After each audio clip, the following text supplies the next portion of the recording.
जय हिंद। आप सभी को SST प्लस यूट्यूब चैनल में स्वागत है। हमें उम्मीद है कि आप जहां भी होंगे स्वस्थ होंगे, खुश होंगे और मस्त होंगे। आप सभी को स्वतंत्रता दिवस की ढेर सारी शुभकामनाएं। आज जो है सो हम लोग 80वां स्वतंत्रता दिवस मना रहे हैं। 15 अगस्त 1947 ईस्वी को हमारा देश जो है सो अंग्रेज के गुलामों से जो है सो आजाद हुआ। 1947 से लेकर के आज तक हम लोग जैसो 15 अगस्त के दिन बहुत ही खुशी के साथ इस दिन को मनाते हैं, क्योंकि इस दिन जो है सो हम लोग स्वतंत्र हुए थे, भारत के निवासी स्वतंत्र हुए थे। और स्वतंत्र होना बहुत ही अपने आप में गर्व बात होता है। बहुत ही लोग अच्छा महसूस करते हैं, फ्री महसूस करते हैं अपने आप। वही जैसो भारत भी महसूस किया और अभी भी कर रहा है, और आगे भी इसी तरह से हम लोग हर वर्ष 15 अगस्त के दिन स्वतंत्रता दिवस को मनाएंगे खुशी के साथ, हर्षोल्लास के साथ। आइए आज के इस वीडियो में अब हम आगे बढ़ते हैं। ये जो है सो आपको क्लास 7 का ज्योग्राफी है, चैप्टर 3, जिसका नाम है आवर चेंजिंग, और जिसका पार्ट फर्स्ट चैनल पे अपलोड हो चुका है। अगर आप उसे नहीं देखे हैं उसको जा करके जरूर देखें, फिर आप इस वीडियो को देखेंगे तो आपको हर एक बात समझ में आ जाएगी अच्छी तरह से। सबसे मुख्य बात यह है कि ये आपकी पढ़ाई के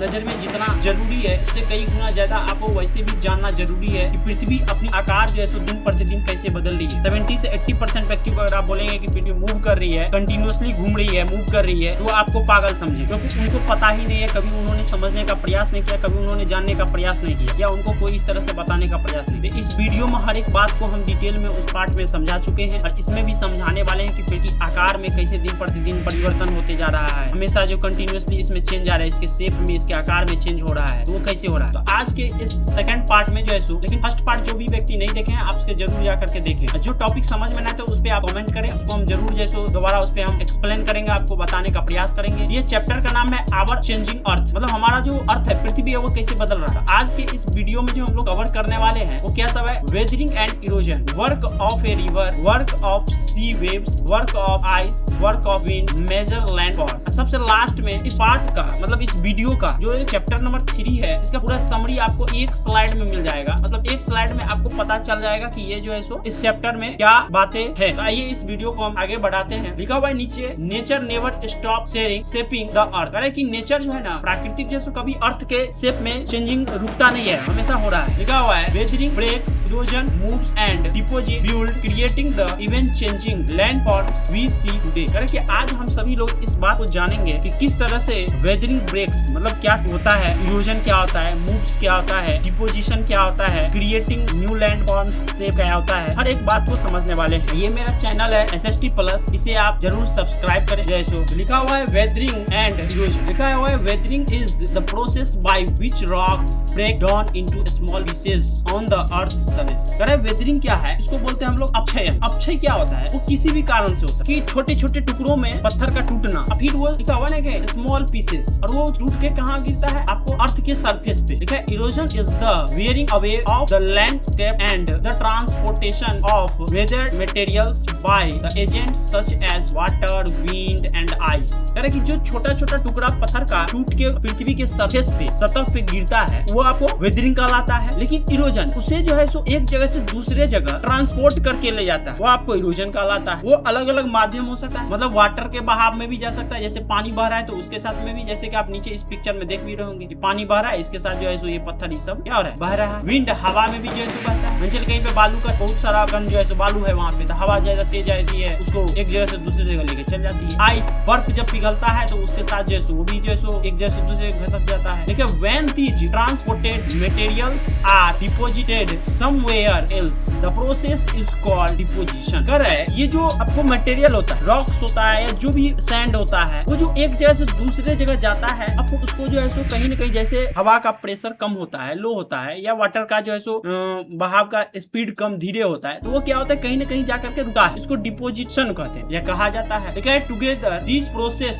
continuously reshape the earth surface. अरे ये जो प्रोसेस कंटिन्यूअसली चल रहा है ना, ये जो प्रोसेस चल रहा है, कौन सा प्रोसेस? वेदरिंग का प्रोसेस, इरोजन का प्रोसेस और डिपोजिशन का प्रोसेस। ये तीनों प्रोसेस के कारण जो है सो पृथ्वी के आकार में परिवर्तन हो रहा है, ये लगातार हो रहा है। यही चीज यहाँ पे हिंदी में लिखा हुआ है, अपक्षय वह प्रक्रिया है जिससे पृथ्वी की सतह पर चट्टान टूटकर छोटे छोटे टुकड़ों में बदल जाता है या जाती है। अपर्दन में ये पदार्थ जल, पवन और हिम जैसे प्राकृतिक शक्तियों द्वारा एक स्थान से दूसरे स्थान तक ले जाए जाते हैं। जब जब ये पदार्थ किसी दूसरे स्थान पर जा करके जमा हो जाते हैं तो उसे निक्षेपण कहते हैं। मतलब जब ये पदार्थ मटेरियल एक जगह से दूसरे जगह जा करके जम जाता है, रुक जाता है, उसे हम लोग क्या बोलते हैं, निक्षेपण कर। जैसे हम आपको यहाँ पे समझाने का प्रयास करते हैं, समझ। यहाँ पे मान चलिए एक बालू का पूरा एक जैसो इतना बड़ा जैसो बालू का जमाव है यहाँ बालू। अब इधर से मान चलिए हवा जो है बना रहे हैं बालू का। अब इधर से मान चलिए हवा जो है आया। अब ये हवा इसमें लगे, ये क्या हो, यहाँ से आगे बढ़ेगा। अब जहाँ हवा का प्रेशर कम होगा वहाँ पे ये आकर के रुक जाए, बैठ जाए, जम जाए, इसे निक्षेपण कर। इसे हम क्या कहते हैं, निक्षेपण कर। ये तीनों प्रक्रिया पृथ्वी की सतह पर लगातार बदलती रहती है। मतलब पृथ्वी की सतह को जो है लगातार क्या कर रही है, आपको बदल रही है। पृथ्वी की जो सतह है उसको ये लगातार क्या कर रहा है, आपको बदल रहा है। जैसे यहाँ आप देखिए रॉक, जैसे वेदरिंग में rock break down into small piece, मतलब छोटा छोटा टुकड़े में टूट करके पृथ्वी की सतह पर गिरा। उसका कारण क्या, कॉजेस क्या है, टेम्परेचर भी बढ़ने से जो है रॉक जो है चट्टान जो टूटता है। बारिश ज्यादा होने से भी कहीं सुनते होंगे उत्तराखंड सब में ज्यादा होता है, लैंडस्लाइड हो गया, मतलब घसक जाता है पृथ्वी का चट्टान जो है, चट्टान के चट्टान घसक जाता है, फिर वो टूटता है छोटा छोटा कण में। बारिश के कारण भी होता है। कोई पेड़ ऐसा है जो कि वहाँ पे उग गया तो उसकी जड़ जब नीचे जाकर फैलेगी तो वो क्रैक्स पैदा करता है, जिस क्रैक के कारण छोटे छोटे कण में जैसे टूटा है। इरोजन हम बता ही चुके हैं कि जो टूटा हुआ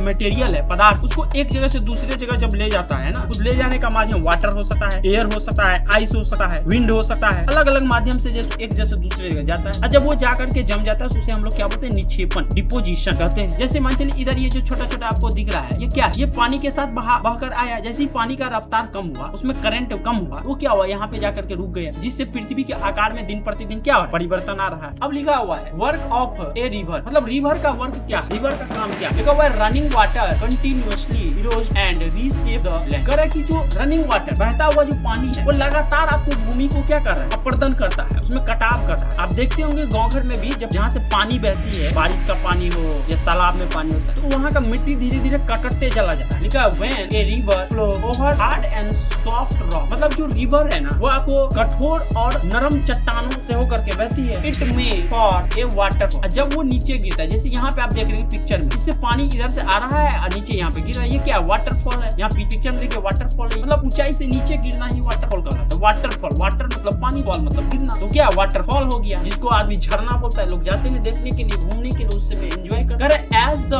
रिवर इंटर्स फ्लैट एरिया, मतलब जब ये क्या कहते हैं, रिवर जो नदी है आपको एक समतल भूमि में, फ्लैट एरिया में जाकर के गिरती है, इंटर करती है। It twists and turns to from और मेंडर्स।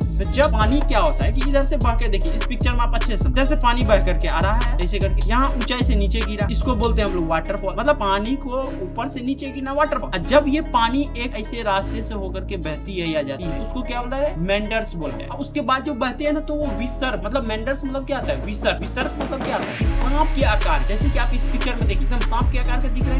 आप देखे भी होंगे जब पानी बह गया एक समतल जगह पे तो ऐसे ऐसे करके बहती है, ऐसे मतलब एकदम सांप के आकार का जैसे आपको बहते हुए नजर आएगा, ऐसे बहती है ना। मतलब पानी को कभी आप ज्यादा देर दूर तक आप एकदम सीधे रेखा में नहीं देखेंगे, सीधे लाइन में नहीं देखेंगे, जैसे आपको ऐसे ऐसे ऐसे जैसे वही क्या कहलाता, मेंडर्स कहलाता। लिखा है during floods the river deposits fine sediments on it's banks and from flood plains and rise banks called levies. कह रहा है कि जो पानी बहता है, जो बाढ़ आता है, फ्लड मींस क्या होता है, बाढ़ के समय में नदी महीन तलछट, मतलब छोटे छोटे कण को जमा करके क्या करता है, बाढ़ के मैदान और तटबंध मतलब नदी के किनारे, तटबंध बनाती है, मतलब नदी के किनारे वाले हिस्से को बनाती है। वही कर रहा है कॉल्ड, उसको क्या होता है, लेवीज बोलते। लिखा है नियर इट्स मॉल, मतलब जब वो अपने मुहाने पे होती है, नदी जब अपने मुहाने पे होती है। लिखा हुआ है द रिवर्स में divided into distributed and deposit sediments to form a delta. तो वो जब नदी मुहाने पे होती है तो अलग अलग जैसो पार्ट में बंट जाती है, और जब वो जाके समुद्र में या सागर में नदी मिलती है तो डेल्टा का निर्माण कर। डेल्टा क्या होता है, इस पिक्चर में आप देख, जैसे पानी इधर से बह करके नदियां, जब इधर से बहते गए इधर से, मतलब अलग अलग पार्ट में जैसो यहाँ पे अपने साथ जितना भी मटेरियल्स लाए नदी, उसे क्या करता है, वो जमा कर देता है। तो ये डेल्टा का निर्माण करती है। अब देखिए वाटरफॉल आप समझ चुके हैं अच्छी तरह से कि ऊंचाई से पानी का नीचे गिरना वाटरफॉल कहलाता है। मेंडर समझ गए होंगे कि जब नदी मैदानी इलाके से जाती है, और विसर्प मतलब सांप के आकार के रास्ते से बहती है तो मेंडर्स कहलाता है। फ्लड प्लेन समझ गए होंगे, ये लेवीज जो है सो समझ ये तल देख रहे नदी के मतलब तटबंध को बनाते हुए ये सो नदी जा रही है। डिस्ट्रीब्यूटरी समझे आप लोग। उसके बाद में डेल्टा के बारे में भी आप अच्छी तरह से, भारत में जो डेल्टा है उसका नाम क्या है, जो कि बहुत प्रसिद्ध है, दुनिया में भी फेमस, उसका नाम क्या है, अगर पता है आप हमें कमेंट करके बताएं। ठीक है, बहता हुआ, आप हिंदी में भी देख लेते हैं। ठीक है, बहता हुआ नदी का जल लगातार भूमि का अपरदन कर, जो जल बह रहा है ना वो भूमि का क्या करता है, अपरदन करता है, कटाव कर। लिखा है और इसकी आकृति को बदलता रहता है। जब नदी कठोर और नरम चट्टानों के बीच ऊपर बहती है तो जल प्रपात बन सकता है। लिखा है समतल भूमि पर पहुंचने के बाद नदी घुमावदार रास्ता बनाती है। मतलब समतल जब भूमि पर जल पहुंच रहा है तो घुमावदार नदी जैसा रास्ता बना करके निकलता है। लिखा है जिसे विसर्प